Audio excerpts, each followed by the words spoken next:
السلام علیکم ورحمۃ اللہ وبرکاتہ۔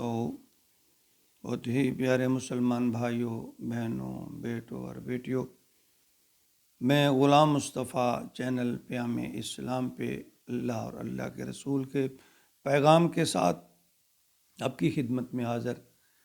درس قرآن کے سلسلہ میں آج کا ہمارا سبق سورۃ انفال آیت نمبر 30 پر مشتمل ہے۔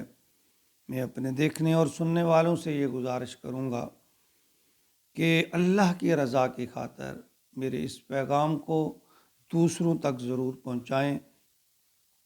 دیکھیں، میں اس سے پہلے بھی عرض کر چکا ہوں، اور یہ اس لیے نہیں ہے کہ میں آپ کو یہ جتلانا چاہتا ہوں، میں تو یہ اس لیے کہ بعض لوگوں کا خیال ہے کہ لوگ سوشل میڈیا پر صرف اور صرف دنیاوی لالچ کے لیے، اپنے ویوز لینے کے لیے یا دولت کمانے کے لیے جو بھی کام کرتے ہیں، نیک اسلام کے یا دیگر یا کوئی واعظ کے یا تبلیغ کے یا کوئی سبق اس لیے کرتے ہیں، تو میری آپ سب بہن بھائیوں سے یہ گزارش ہے کہ میں صرف اور صرف اسے اللہ کی رضا کی خاطر کر رہا ہوں، اور میں اس کو اس ذریعہ سے کوئی بھی دنیاوی فائدہ اٹھانے کے حق میں نہیں ہوں۔ حالانکہ میرا یہ فیس بک کا جو چینل ہے وہ مونیٹائز پہ ہے، میں اس کو نہیں کر رہا اور انشاءاللہ نہیں کروں گا۔ مجھے اپنے اللہ سے اجر لینا ہے، میں اللہ کی رضا کی خاطر کر رہا ہوں۔ میں آپ سے بھی یہ گزارش کروں گا کہ صرف اللہ کی رضا کی خاطر میرے اس پیغام کو، اس بات کو آگے پہنچائیں۔ ہو سکتا ہے وہ سننے والے ہم سے زیادہ عمل کرنے والے ہو جائیں، ہمارا عمل نہیں ہے، ہم بات کر رہے ہیں، ہو سکتا ہے ہمارے کوئی سننے والا اس سے بہتر عمل کرنے والا ہو جائے، تو ہمارے لیے وہ آخرت کا سامان بن جائے۔ بہرحال آج کا ہمارا سبق آیت نمبر 30 ہے۔ اعوذ باللہ من الشیطان الرجیم، بسم اللہ الرحمن الرحیم۔ وَإِذْ يَمْكُرُ بِكَ الَّذِينَ كَفَرُوا لِيُثْبِتُوكَ أَوْ يَقْتُلُوكَ أَوْ يُخْرِجُوكَ وَيَمْكُرُونَ وَيَمْكُرُ اللَّهُ وَاللَّهُ خَيْرُ الْمَاكِرِينَ۔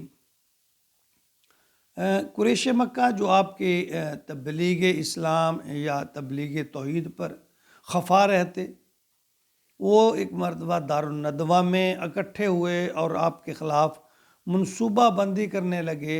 کسی نے کہا کہ انہیں قید کر دیا جائے، کسی نے کہا کہ انہیں جلا وطن کر دیا جائے۔ تو شیطان جو انسانی شکل میں اس محفل میں خصوصی شرکت کے لیے آیا ہوا تھا، بولا اس شخص کے کلام اور بیان میں اتنا جادو ہے، یہاں جائے گا اس کے جانثار پیدا ہو جائیں گے، بس تم سب قبیلے مل کر یک بارگی اس پر حملہ کرو اور نعوذ باللہ انہیں ختم کر دو۔ تو بنو عبد مناف جو ہے، عبد مناف کس کس قبیلے سے بدلہ لیں گے؟ تو اللہ نے یہ سب باتیں اپنے محبوب کو بتا دیں اور مدینہ ہجرت کے لیے حکم دے دیا۔ یہ آیت مدینہ میں نازل ہوئی، جس میں اللہ نے اپنے محبوب کو یعنی یہ یاد کروایا کہ کفار آپ کی جان کے در پہ تھے، وہ آپ کو قتل کر دینا چاہتے تھے، مگر جسے اللہ رکھے اسے کون چکھے۔ تو جس کی حفاظت اللہ کرے اس کا کوئی بال بیگا نہیں کر سکتا۔ فرمایا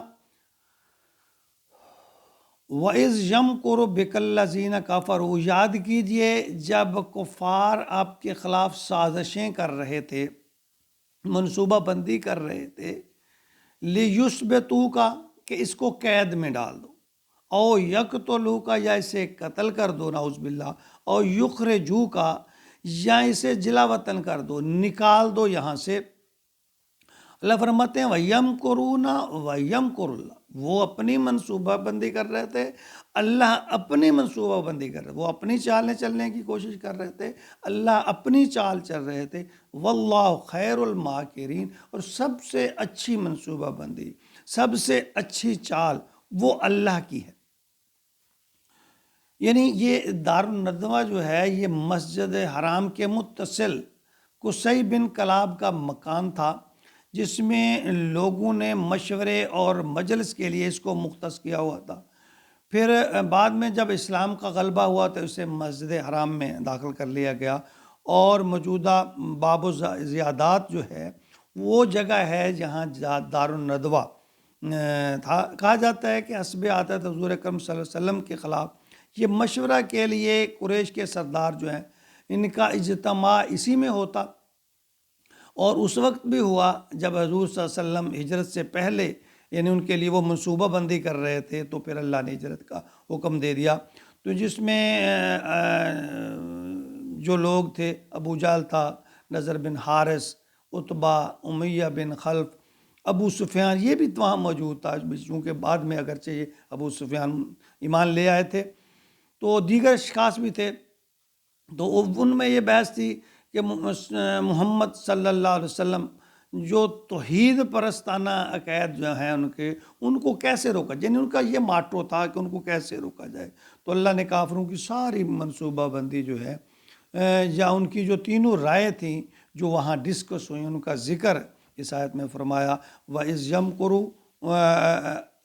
يَمْكُرُ بِكَ الَّذِينَ كَفَرُوا لِيُثْبِتُوكَ، کہ یا تو اسے قید کر دیا جائے، او یقتلوک، یا اسے نعوذ باللہ قتل کر دیا جائے، او یخرجوک، یا پھر انہیں یہاں سے جلا وطن کر دیجیے۔ نہیں، اس بار وہ بحث کر رہے تھے، لیکن اللہ تعالیٰ نے ان تمام تدبیروں کو خاک میں ملا دیا۔ اللہ فرماتا واللہ خیر الماکرین، اللہ کی منصوبہ بندی سب سے بہتر ہے۔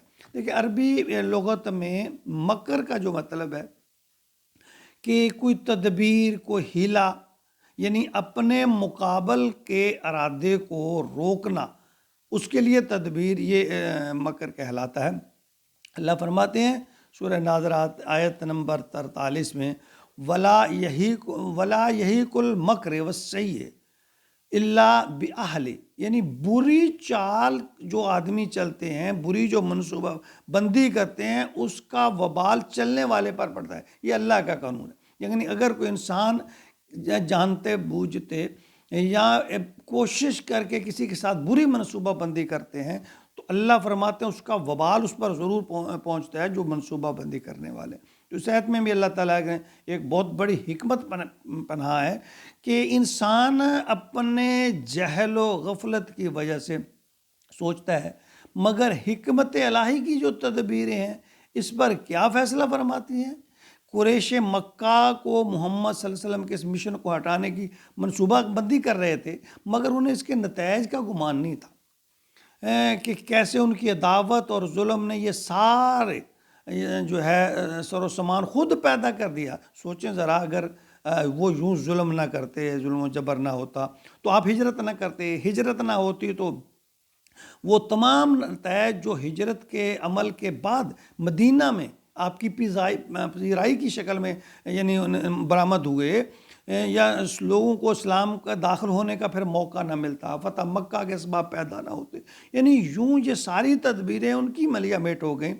تو زندگی میں بھی بعض اوقات مخالف حالات میں ان مخالف حالات میں سے ہی اللہ تعالیٰ چیزوں کی تدبیریں پیدا کر دیتا ہے، اندھیرے سے اجالا ہوتا ہے۔ یاد رکھیے، ناکامی کامیابی کی وجہ بنتی ہے، اور رد عمل ہی خیر کے اسباب پیدا کرتا ہے، کیونکہ اللہ فرماتے ہیں واللہ خیر الماکرین، کہ اصل منصوبہ بندی کرنے والی اللہ کی ذات ہے۔ اس لیے ہمیشہ اصلاح اور بہتری کی کوشش کرتے رہنا چاہیے۔ اللہ ہماری ساری قوم کا حامی و ناصر ہو، آمین یا رب العالمین۔